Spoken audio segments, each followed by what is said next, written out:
I find it very impressive that Korea has one of the highest proportions of college-educated people in the world.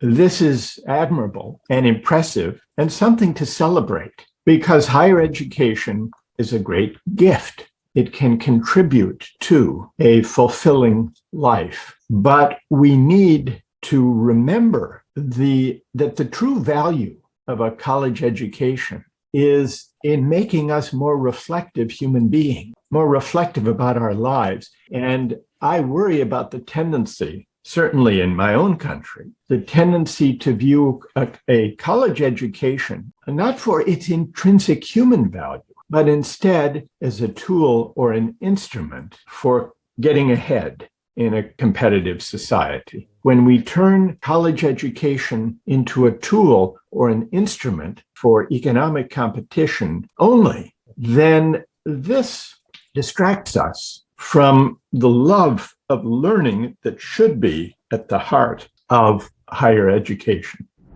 I don't think that we should hire people in companies randomly, nor do I think we should admit students to universities randomly. However, I do think that we should identify the pool of well-qualified applicants for a job in business or for a place in the university.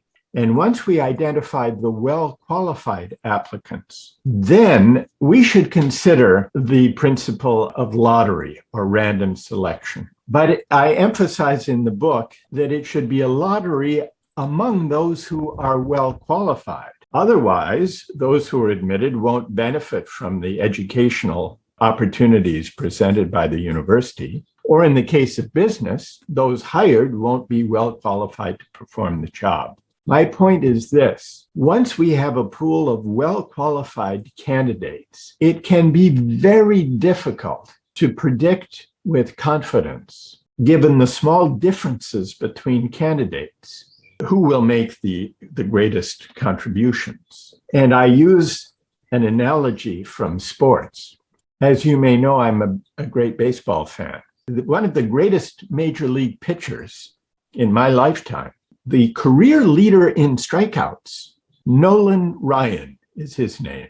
He's a Hall of Fame pitcher. When he was 18 years old, he was drafted, I think he was the 280th draft pick, something like that. So even the ability to throw a baseball is very hard to predict with precision at age 18.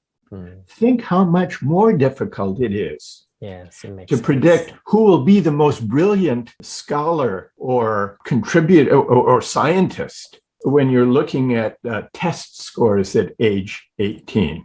So for this reason, I suggest, at least for university admissions, when there are more qualified applicants than there are places, to conduct a lottery of the qualified.